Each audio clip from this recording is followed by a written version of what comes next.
बिस्मिल्लाहिर्रहमानिर्रहीम। अस्सलाम वालेकुम नाइन्थ क्लास।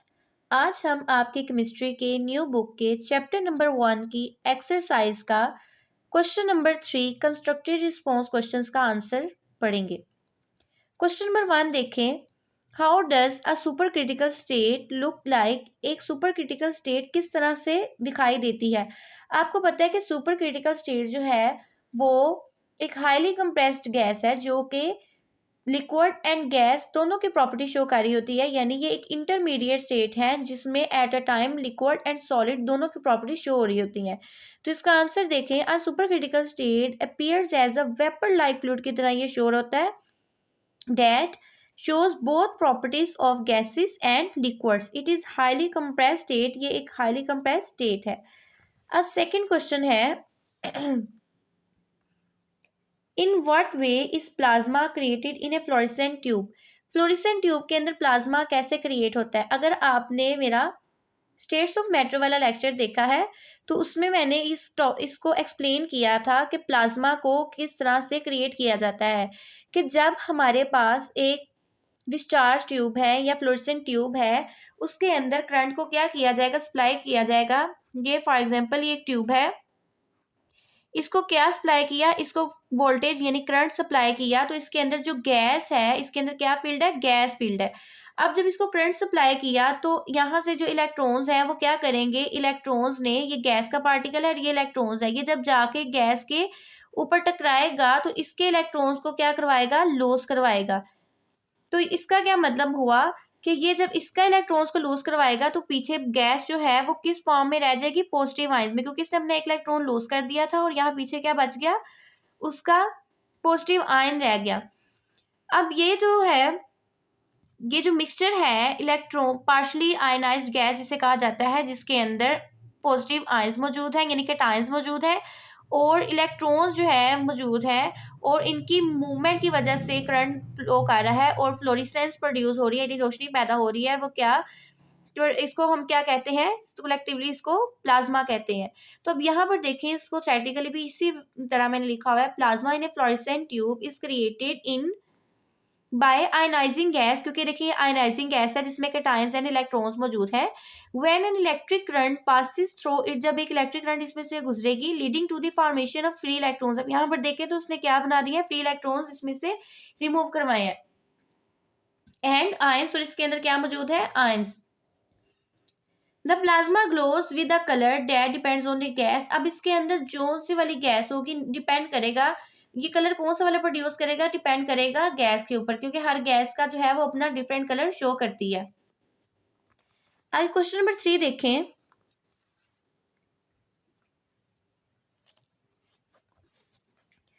क्वेश्चन नंबर 3 में वो क्या पूछ रहा है, most of the molecules we study in biochemistry are organic in nature, where where does the difference exist in organic and biochemistry branches of chemistry. अब वो क्या पूछ रहा है कि हम जो है ज़्यादातर जो ऑर्गेनिक जो बायोकेमिस्ट्री के अंदर जो मॉलिक्यूल्स हम स्टडी कर रहे हैं, जिसमें जैसे स्टार्च आ गया, जिसमें स्टार्च हो गया, प्रोटीन्स हो गए, लिपिड्स हो गए, ये सारे उसने क्या कहा है, या न्यूक्लिक एसिड्स वगैरह हो गए, उसने क्या कहा है, ये तो ऑर्गेनिक मॉलिक्यूल्स भी हैं। तो फिर ऑर्गेनिक मॉलिक्यूल्स की और बायोकेमिस्ट्री में क्या डिफरेंस हुआ, तो इसका डिफरेंस देखें कि बायोकेमिस्ट्री में हमने किस चीज़ को स्टडी करना है, it deals with the study of chemical substances and vital processes occurring in living organism. यानी जो सिर्फ और सिर्फ बायोकेमिस्ट्री को हमने महदूद कर दिया हुआ है सिर्फ और सिर्फ लाइफ के ऊपर, यानी लिविंग ऑर्गेनिज्म या रिलेटिंग टू लिविंग ऑर्गेनिज्म जो है सब्सटेंसेस, उन चीज़ों को बस हमने स्टडी करना है। और लेकिन ऑर्गेनिक के अंदर सिर्फ और सिर्फ हमने लिविंग ऑर्गेनिज्म के साथ जो है यानी बॉडी के अंदर होने वाले रिएक्शंस या बॉडी को जो जो फूड की ज़रूरत है, फूड के अंदर कौन कौन से कंपाउंड्स हैं और कौन कौन सी ऑर्गेनिजम्स को लिविंग ऑर्गेनिज्म के लिए यूजफुल है, वो उसके अलावा जो है उसके अलावा भी हम जो है ऑर्गेनिक कंपाउंड्स को डिस्कस कर रहे होते हैं ऑर्गेनिक केमिस्ट्री के अंदर। लेकिन जो खासकर स्पेशली लिविंग के लिए जो है और लिविंग ऑर्गेनिज्म के लिए जो है वो रिलेट कर दिया गया है, उसी के सब्सटेंसेस को स्टडी करेंगे तो वो किस में आएगा, बायो में। ऑर्गेनिक की डेफिनेशन देखिए, organic chemistry deals with the study of structure structure को देखेंगे, फॉर्मेशन को देखेंगे, प्रॉपर्टीज को देखेंगे, कंपोजिशन को देखेंगे and the reactions of carbon containing compounds. इसमें कौन से वाले कंपाउंड्स होंगे? जिसके अंदर हाइड्रोकार्बन होंगे, जिसके अंदर कार्बन और हाइड्रोजन का कोवलेंट बॉन्ड होगा। अब वो जरूरी नहीं है कि वो सिर्फ और सिर्फ लिविंग के अंदर ही, जैसे हम कई तरह के एरोमेटिक कंपाउंड जो है वो डिस्कस कर रहे होते हैं। अब एरोमेटिक कंपाउंड जो है वो हम सिर्फ और सिर्फ लिविंग के लिए जो है वो यूजफुल, उनकी बॉडी के लिए यूजफुल नहीं होते। अब इसी तरह जो है सेकंड डिफरेंस आप इसका देखें,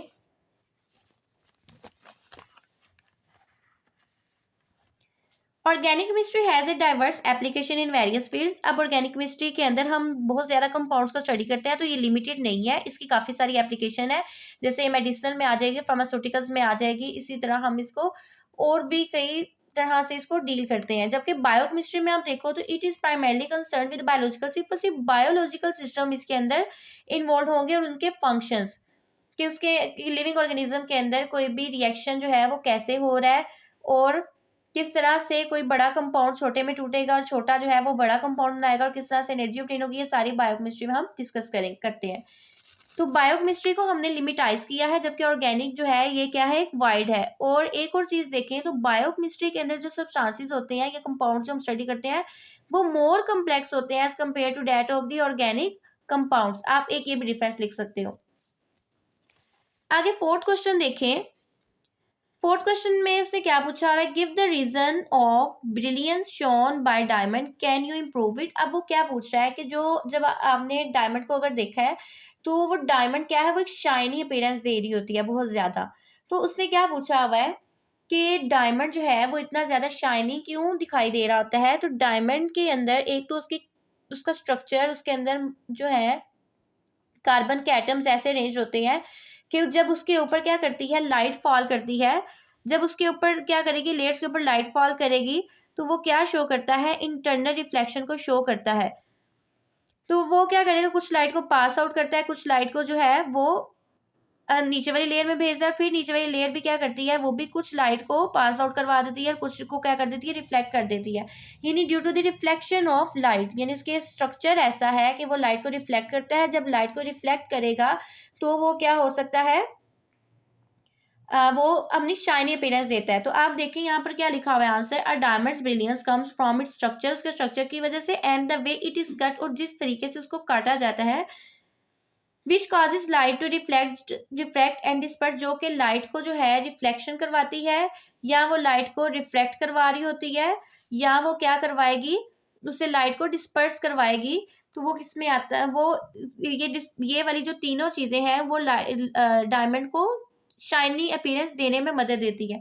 अब उसने सेकंड चीज क्या पूछी हुई है कि क्या आप इसको इम्प्रूव कर सकते हो, तो हाँ बिल्कुल हम कर सकते हैं।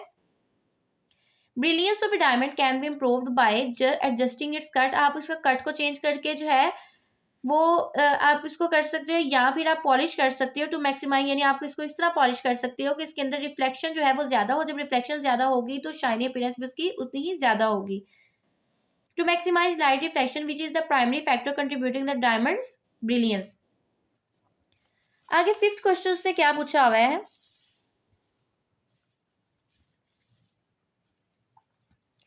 Explain the dissolution of sodium chloride in water, यानी उसने नमक जो है टेबल साल्ट की डिसॉल्विंग, यानी उसने कहा है कि वो किस तरह से हल होगा, उसको आप एक्सप्लेन करो।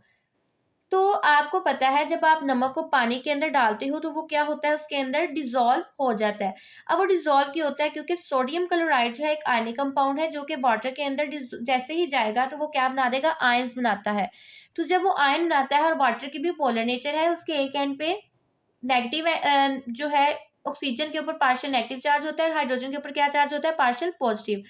तो जो वाटर जो है उसको सराउंड करेगा इन दोनों आयंस को, और वो क्या बना लेता है, उसके इर्द गिर्द जब सराउंड करेगा तो आयन डाइपोल इंटरेक्शन की वजह से क्या होता है, वाटर डिसॉल्व हो जाता है, वो सॉरी NaCl जो है वो क्या आ जाता है, डिसॉल्व हो जाता है। अब यहाँ पर देखें आप, तो इसको मैं यहाँ अगर आप ये बनाना भी चाहते हैं तो साथ नीचे डायग्राम बना भी सकते हैं। फॉर एग्जाम्पल ये NaCl का साल्ट है, जैसे ही आपने इसको वाटर के अंदर जो है ऐड किया तो क्या करेगा, सोडियम जो है किस में डिसोसिएट होगा, सोडियम आयंस में एंड क्लोराइड आयंस में।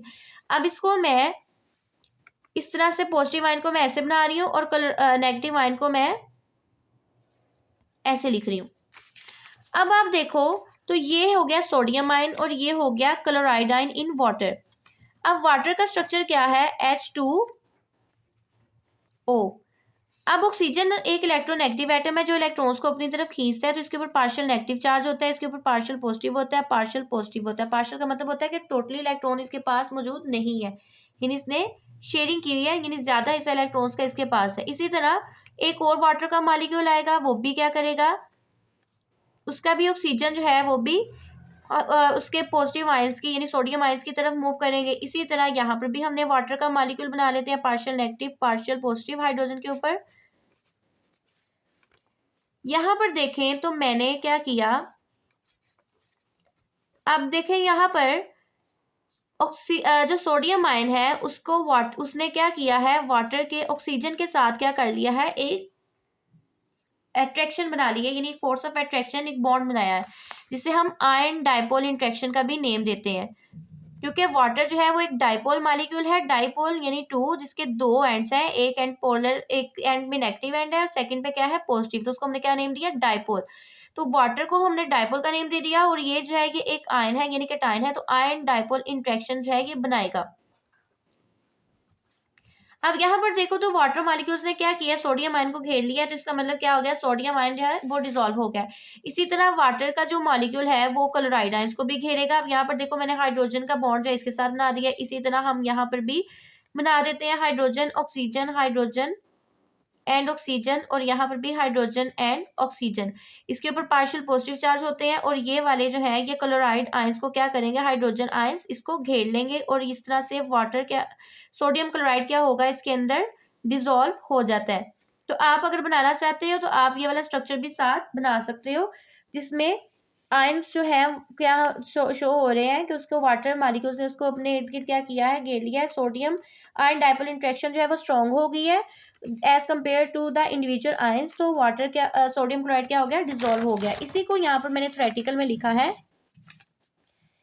when NaCl is added in water it dissolves readily because the attractive interaction between the ions of NaCl and polar molecules of water are strong enough to overcome the attractive forces between the sodium and chloride ions in solid sodium chloride। यही बात मैंने की है कि ions के जो water and जो water polar water और आयंस की इंट्रैक्शन जो है वो इतनी स्ट्रॉन्ग होती है कि आयंस की आपस की इंट्रैक्शन क्या हो जाती है, वीक हो जाती है, जिसकी वजह से वो लैदा हो जाते हैं। The positive end of the water dipole is oriented towards chloride ion। जो पॉजिटिव एंड है वो क्लोराइड आयंस की तरफ मूव करेगा and the negative and is oriented towards the sodium ions, यानी नेगेटिव एंड जो है वो किसकी तरफ मूव करेगा, सोडियम आयंस की तरफ मूव करेगा। नेगेटिव एंड जो है वो किसकी तरफ मूव कर रहा है, सोडियम आयंस की तरफ, और जबकि पॉजिटिव जो है एंड वो किसकी तरफ मूव कर रहा है, नेगेटिव यानी क्लोराइड आयंस की तरफ मूव कर रहा है। These ion dipole interactions are so strong that they pull these ions from their positions in the crystal। ये pull कर लेगा and thus ionic NaCl क्या हो जाएगा, dissolve हो जाएगा। अब आगे जो है सिक्स क्वेश्चन देखें आप, तो सिक्स क्वेश्चन में वो क्या कह रहा है,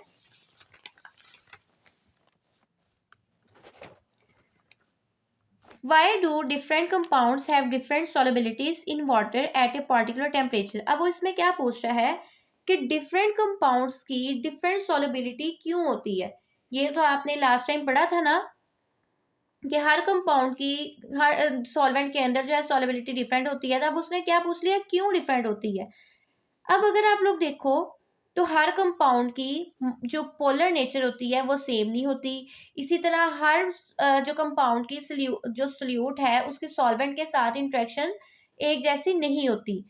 तो यही इसका आंसर है, different compounds have different solubilities in water at a particular temperature because of the variation in their molecular polarity, यानी एक मॉलिक्यूल की पोलर नेचर में डिफरेंस होने की वजह से। Strength of solute solvent interaction, इसलिए दूसरी वेरिएशन किस में आ रही है कि सोल्यूट एंड सॉल्वेंट इंट्रैक्शन के दरमियान जो है वो इंट्रैक्शंस की जो स्ट्रेंथ है वो भी डिपेंड कर रही होती है। And different arrangement of atoms with in a molecule, और एक मॉलिक्यूल के अंदर एटम्स किस तरह से अरेंज है, क्या उन एटम्स की जो पोलर बॉन्ड है वो वाटर या कोई भी पोलर सॉल्वेंट के साथ डायरेक्टली बॉन्डेड कर रहा है या नहीं कर रहा। तो ये चीज़ें जो है ये इस पे डिपेंड कर रही होती हैं। अब सोल्यूट सॉल्वेंट इंटरेक्शन आपने देखो यहाँ पर भी पढ़ी है, ये सोल्यूट सॉल्वेंट इंटरेक्शन है, ये सोल्यूट है एंड ये क्या है, सॉल्वेंट है। तो ये सोल्यूट सॉल्वेंट इंटरेक्शन स्ट्रॉन्ग होने की वजह से NaCl क्या हो गया है, इसके अंदर डिसॉल्व हुआ है। लेकिन अगर शुगर की आप बात करो तो शुगर इससे भी ज़्यादा जल्दी डिसॉल्व होता है, क्योंकि शुगर की पोलर नेचर जो है वो बहुत ज़्यादा होती है, उसके पास हाइड्रोक्सिल आयंस बहुत ज़्यादा होते हैं, तो वो बहुत जल्दी डिसॉल्व होता है। तो देखें दोनों कंपाउंड्स की सॉल्युबिलिटी क्या होगी है, चेंज हो गई है due to the polar nature change होने की वजह से, सोल्यूट सॉल्वेंट इंटरेक्शन की स्ट्रेंथ चेंज होने की वजह से भी। आगे 8 क्वेश्चन देखें तो 8 क्वेश्चन में उसने क्या पूछा हुआ है, why NaCl can not B crystallised from water just like potassium nitrate. अब उसने क्या पूछा है कि हम पोटेशियम नाइट्रेट को क्या करते हैं, क्रिस्टलाइज कर सकते हैं वाटर से, लेकिन हम NaCl को नहीं कर सकते। अब आपने अभी अभी एक चीज़ ये देखी है कि हर कंपाउंड की सॉल्युबिलिटी क्या होती है, डिफरेंट होती है। तो इसका क्या मतलब है कि सॉल्युबिलिटी क्रिस्टलाइज पे क्या इफेक्ट करेगी। पोटेशियम नाइट्रेट जो है वो क्या है, मोर सॉल्युबल है as compare to that of the NaCl। इन पोटेशियम नाइट्रेट की सॉल्युबिलिटी जो है वो बहुत ज़्यादा है NaCl की निस्बत। और इसी तरह इसका टेम्परेचर के ऊपर अगर इफेक्ट देखें तो पोटेशियम नाइट्रेट जो है ये डायरेक्टली प्रोपोर्शनल है टू द टेम्परेचर, इसकी सॉल्युबिलिटी जो है टेम्परेचर के डायरेक्टली प्रोपोर्शनल है।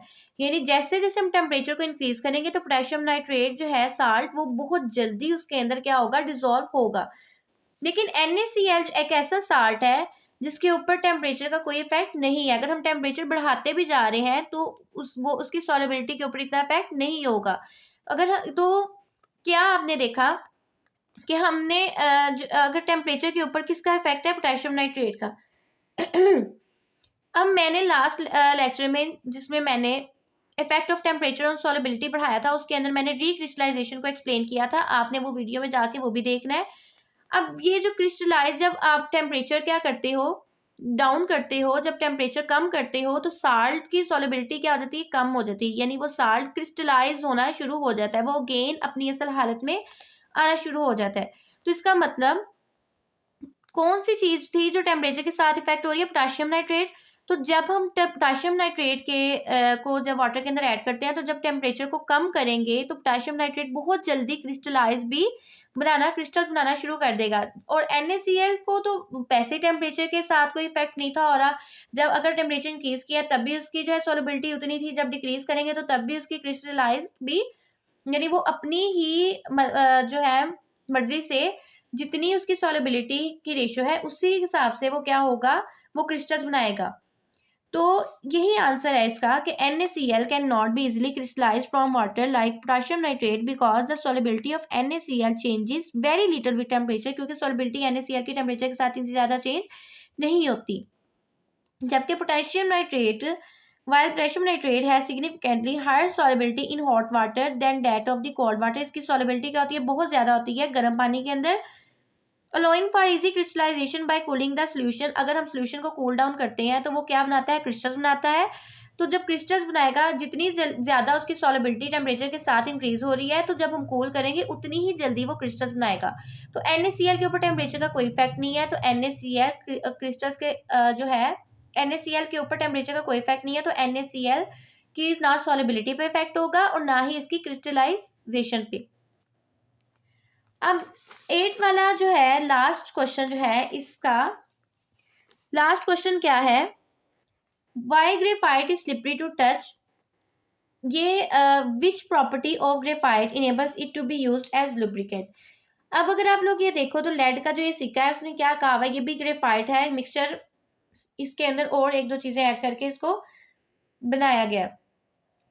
अब उसने क्या पूछा हुआ है कि ये स्लिपरी क्यों है, इसको ये छूने से जो है ये स्लिपरी स्लिपरी टाइप फील क्यों होता है। तो आपको पता है कि ग्रेफाइट की जो है वो क्या होती है, लेयर स्ट्रक्चर्स होता है, हेक्सागोनल 3D ये डायमेंशनल ये अरेंजमेंट ऑफ द पार्टिकल्स होती है जो कि एक लेयर स्ट्रक्चर बना रहा होता है। ये हमने अभी लास्ट लेक्चर में भी इसका लेयर स्ट्रक्चर पढ़ा है, ये लेयर स्ट्रक्चर आपने उस लेक्चर से भी देख लेना है, इसके शॉर्ट क्वेश्चन में मैंने बनाया हुआ है।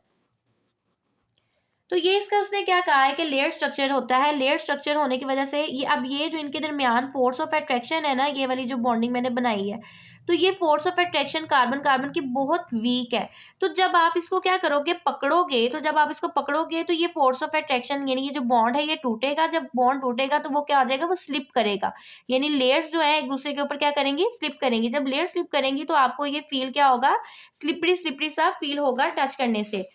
तो यही चीज मैंने यहाँ पर आंसर में लिखी हुई है कि graphite is soft and slippery to touch because it has layer structure, क्योंकि इसका लेयर स्ट्रक्चर है।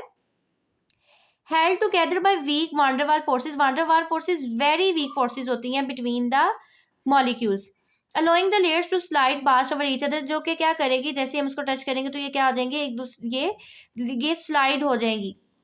अब इसी तरह जो है सेकंड उसने क्या कहा हुआ है कि लुब्रिकेंट के तौर पे क्यों यूज होता है, तो सेम ही इसका आंसर है कि हम लुब्रिकेंट के तौर पे क्यों यूज करते हैं, क्योंकि because of the layer structure and weak forces between the layers it is used as lubricant. आप लोग इसको इस सारे क्वेश्चन को इस तरह भी लिख सकते हो कि graphite has a layer structure and weak van der Waals forces, so when we touch the layers slide past over each other, so they are soft and slippery to touch and can be used as a lubricant। अब इसके बाद है exercise का long question जो है वो देखें आप। तो यहाँ पर जो है एक्सरसाइज का डिस्क्रिप्टिव क्वेश्चन नंबर 4 इसको हम डिस्कस करेंगे। तो सबसे पहला क्वेश्चन देखें, उसने क्या पूछा हुआ है, mention the name of the branch of chemistry in which you will study each of the following topics. हमने जो है उसने क्या पूछा हुआ है इसमें कि ब्रांच ऑफ केमिस्ट्री का नेम बताएं जिसमें हमने ये वाले टॉपिक स्टडी करने हैं। रेट ऑफ रिएक्शन, ये शॉर्ट क्वेश्चन भी था आपका जिसमें मैंने कहा था कि रेट ऑफ द रिएक्शन जो है हम किसमें देखते हैं, फिजिकल केमिस्ट्री के अंदर देख रहे होते हैं। अब सेकंड क्या है कि digestion of food in human body, human body के अंदर अभी मैंने बताया है कि बायोकेमिस्ट्री एक ऐसी ब्रांच है जिसको हमने सिर्फ और सिर्फ लिविंग ऑर्गेनिज्म के फायदे के लिए जो है, ये लिविंग ऑर्गेनिज्म को जो जो फूड चाहिए या उसके अंदर जो है केमिकल रिएक्शन होने वाली, ये सारी हम स्टडी कर रहे होते हैं बायोकेमिस्ट्री में। तो जब फूड की डाइजेशन यानी ये केमिकल रिएक्शन किसके अंदर हो रहा है, with in the living organism, तो ये किसके अंदर आ जाएगा, बायो मीन लाइफ। तो देखें ये ह्यूमन बॉडी लाइफ से रिलेट कर रहा है, तो इसका मतलब ये क्या आ जाएगा, बायोकेमिस्ट्री के अंदर, इसको हम डिस्कस करेंगे। अब थर्ड ब्रांच है सी वाला, उसने क्या पूछा हुआ है, प्रॉपर्टीज ऑफ प्लाज्मा। अब आपने स्टार्ट में फिजिकल केमिस्ट्री की डेफिनेशन में यही चीज़ पढ़ी हुई है कि हमने कंपाउंड्स जो है यानी कोई भी मॉलिक्यूल हो गया या एटम्स हो गया, उसको हमने उसकी प्रॉपर्टीज वगैरह को देखना होता है कि वो क्या क्या नेचर शो करता है, तो वो हम फिजिकल केमिस्ट्री में देखते हैं। तो प्रॉपर्टीज ऑफ प्लाज्मा किसमें देखेंगे, फिजिकल केमिस्ट्री में। अब डी वाला उसने क्या कहा हुआ है, इकोसिस्टम। इको मीन मतलब ही इन्वायरमेंट से रिलेट कर रहा होता है। तो हमने इन्वायरमेंट में लिविंग एंड नॉन लिविंग जो है ऑर्गेनिजम्स को देखना कि वो आपस में किस तरह से इंटरेक्ट कर रहे हैं और हमारा इन्वायरमेंट के ऊपर क्या इफेक्ट हो रहा है या इन्वायरमेंट हम पर क्या इफेक्ट कर रही है, ये सारा हम इन्वायरमेंटल स्टडी में देखते हैं जिसमें इकोसिस्टम इसकी एग्जाम्पल आती है। तो ये क्या होगा, इन्वायरमेंटल केमिस्ट्री। आगे ई वाला है reaction taking place during the fireworks. अब जो फायरवर्क्स जो है जहाँ पर आग वगैरह वाले काम होते हैं वहाँ पर दो तरह के कंपाउंड्स रिलीज होते हैं, ऑर्गेनिक भी रिलीज होते हैं यानी उसमें ऑर्गेनिक कंपाउंड जो है हम ज़्यादातर कंबशन एनालिसिस के लिए यूज़ कर रहे होते हैं, और इनऑर्गेनिक भी होते हैं, लेकिन ज़्यादातर जो उसमें से गैसेज जो रिलीज होती हैं वो इनऑर्गेनिक इन नेचर होती हैं। तो इसलिए ये हम इसमें लिख देंगे कि ये किस में हो रहा है, इनऑर्गेनिक केमिस्ट्री, क्योंकि ज़्यादातर carbon dioxide, sulphur dioxide, nitrates, ये सारे जो कंपाउंड्स हैं वो इनऑर्गेनिक इन नेचर ये वाले रिलीज हो रहे थे, इसलिए इसको हम इनऑर्गेनिक केमिस्ट्री के अंदर फॉल कर देंगे ई वाले क्वेश्चन को। अब एक एफ वाला उसने क्या पूछा हुआ है, measurement of the absorption of wavelength with the help of ultraviolet spectrometer. अब उसने क्या कहा है कि हमने एब्जॉर्प्शन को क्या करना है, मेजर करना है। अब ये जो एनालिटिकल केमिस्ट्री जो है वो एक ऐसी केमिस्ट्री की ब्रांच है जिसमें मैंने बताया था कि हम किसी भी कंपाउंड को आइडेंटिफाई करते हैं कि कंपाउंड है, जैसे ये पेंसिल है, उसमें कह दिया जाता है कि इसको आइडेंटिफाई करें कि इसमें कौन कौन से कंपोनेंट्स मौजूद हैं और उसकी कंसंट्रेशन कितनी है और उसको सेपरेट करें। तो ये सारी टेक्निक हम किस में देख रहे होते हैं, एनालिटिकल में। अब यहाँ पर जो एब्जॉर्प्शन ऑफ वेवलेंथ है ना, तो हम इसकी जो है एब्जॉर्प्शन हर कंपाउंड जो है वो एक स्पेसिफिक वेवलेंथ में एक मैक्सिमम एब्जॉर्प्शन शो कर रहा होता है स्पेक्ट्रोफोटोमीटर के अंदर। तो इस तरह हम कंपाउंड की नेचर को शो देख सकते हैं, इसका मतलब हमने आइडेंटिफाई किया। इसी तरह हम कंपाउंड्स की कोई भी अननोन कंपाउंड की कंसंट्रेशन को भी मेजर कर सकते हैं एब्जॉर्प्शन ग्राफ के थ्रू। तो जो है ये सारा किसमें हम देखते हैं एनालिटिकल केमिस्ट्री के अंदर। अब सेकंड लॉन्ग उसने क्वेश्चन क्या पूछा हुआ है, What are allotropic forms? Explain the allotropic forms of carbon and sulfur. How does coal differ from diamond? अब उसने allotropic form, ये आपने जो है allotropic form of carbon का यहाँ पर ये वाला जो टॉपिक है पेज नंबर 8 पे एलोट्रोपिक फॉर्म ऑफ कार्बन, ये सारा करना है कि एलोट्रोपिक फॉर्म की डेफिनेशन क्या है, उसकी एग्जांपल क्या है। नीचे एलोट्रोपिक फॉर्म ऑफ कार्बन है जिसमें कौन कौन सी उसकी है, इसमें डायमंड आ रही है, ग्रेफाइट आ रही है, बकमिस्टर फ्लोरीन आ रही है और उसके बाद सल्फर की भी उसने एग्जाम्पल दी हुई है। और इसके साथ उसने क्या पूछा हुआ है कि कोल जो है वो किस तरह से डायमंड से डिफरेंट कर रहा है। अब कोल जो है वो क्या है,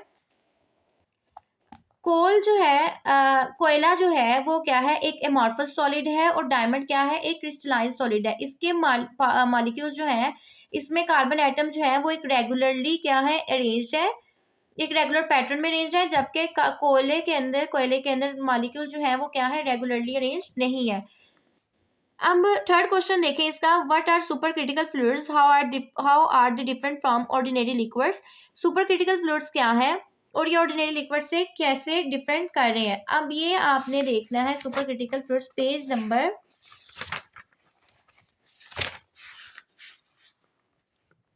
नंबर ये खोलें 5, पेज नंबर 5 में देखें तो यहाँ पर इसकी जो है ये यहाँ से स्टार्ट हो रहा है कि सुपर क्रिटिकल फ्लूइड्स में they are highly compressed states which show both the properties of gases and liquids. इनकी प्रॉपर्टीज जो है ये शो कर रहे होते हैं और इसके साथ इसका यूज लिखा हुआ है। अब ये ऑर्डिनरी लिक्विड से कैसे डिफरेंट होते हैं। अब जो ये जो है इनमें की प्रॉपर्टीज गैस एंड लिक्विड दोनों में लाई कर रही होती है, जबकि ये जो लिक्विड्स होते हैं जो हमारे पास आम जो लिक्विड है उसमें गैस की कोई भी प्रॉपर्टी नहीं है, ये मोर डिफ्यूजेबल होते हैं। इसमें आप एक डिफरेंस ये लिख सकते हो, they are more diffusible than that of the liquids, और जबकि लिक्विड्स इतने ज्यादा डिफ्यूजेबल नहीं होते। अब जो है इनमें फोर्स ऑफ अट्रैक्शन आप ये भी लिख सकते हो कि इसमें फोर्स ऑफ अट्रैक्शन ज्यादा स्ट्रॉन्ग नहीं होती, जबकि इसमें इंटरमॉलिक्यूलर फोर्स ऑफ अट्रैक्शन क्या होती है, स्ट्रॉन्ग होती है।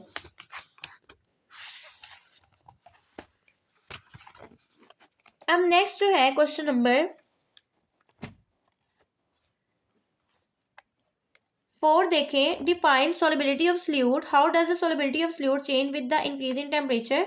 अब उसने क्या पूछा है, सॉलिबिलिटी बताएं कि सॉल्यूट की क्या डेफिनेशन है सॉलिबिलिटी की, और इसके साथ आपने क्या बताना है, इफेक्ट ऑफ टेम्परेचर बताना है। तो ये वाला जो टॉपिक है ऑन पेज नंबर 11 ये इसका आंसर है, ये इसका आंसर है इस क्वेश्चन का।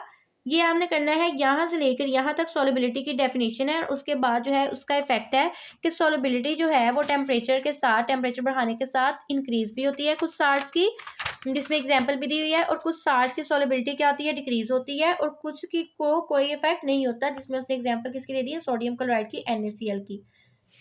आगे नेक्स्ट है क्वेश्चन नंबर 5 देखें, What type of movements are present in gaseous and liquid molecules? Gaseous and liquid molecules के अंदर कौन सी movements मौजूद हैं। अब gas, liquid and gases and liquids के अंदर 3 टाइप ऑफ मूवमेंट पाई जाती है। एक मूवमेंट होती है रोटेशनल, सेकंड होती है ट्रांसलेशनल एंड थर्ड होती है वाइब्रेशनल। अब रोटेशन किसे कहते हैं, ये जो है ये क्या हो रहा है, ये रोटेट हो रहा है, यानी अपने एक्सिस के इर्द गिर्द मूव करना, यानी मॉलिक्यूल्स यहाँ पर ये क्या कर रहे हैं, रोटेट कर रहे हैं। तो गैसेस के दरमियान, गैसेस एंड सॉलिड लिक्विड्स के अंदर रोटेशनल मूवमेंट भी हो सकती है। ट्रांसलेशन क्या है कि एक मॉलिक्यूल और दूसरा मॉलिक्यूल इस तरह एक रेगुलर अरेंजमेंट में क्या कर रहे हैं, मूव कर रहे हैं, एक तरतीब के साथ जो है वो मूव कर रहे हैं, ट्रांसलेट मूव हो रही है।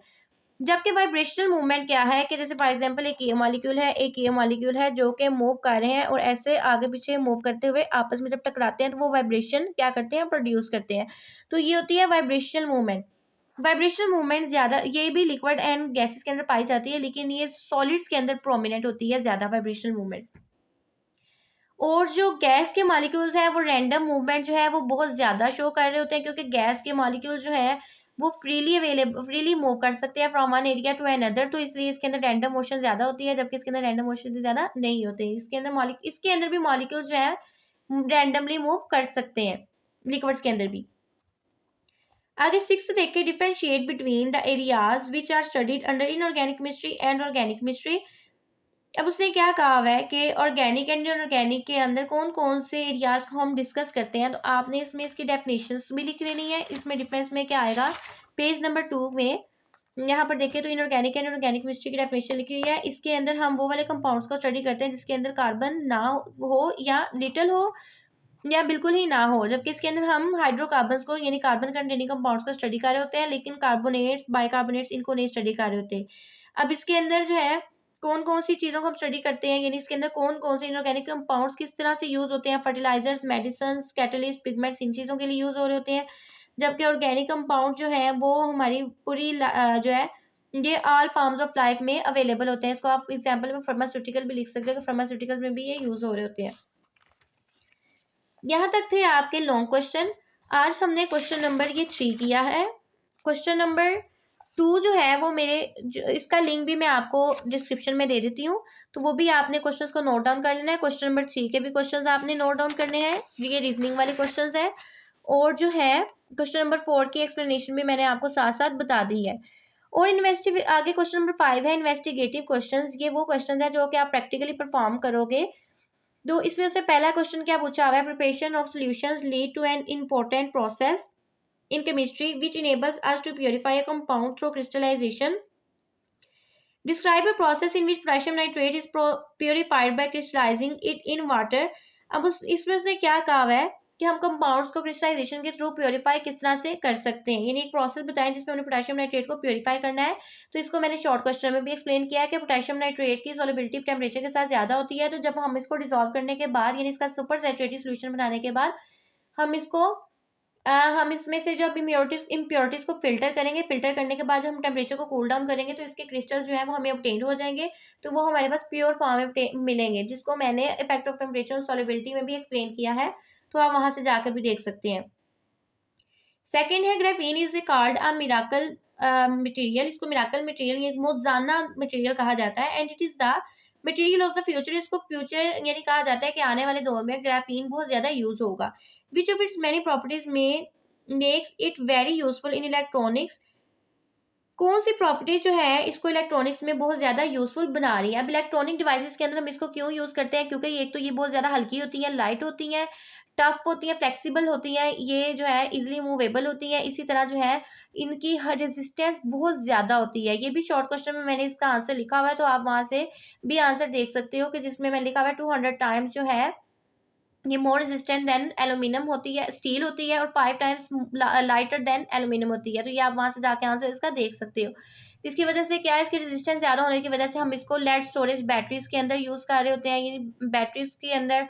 और इसी तरह जो है बुलेट प्रूफ जो है वो जैकेट्स के अंदर यूज़ कर रहे होते हैं, तो इसको बहुत ज़्यादा आजकल इसको यूज़ किया जा रहा है।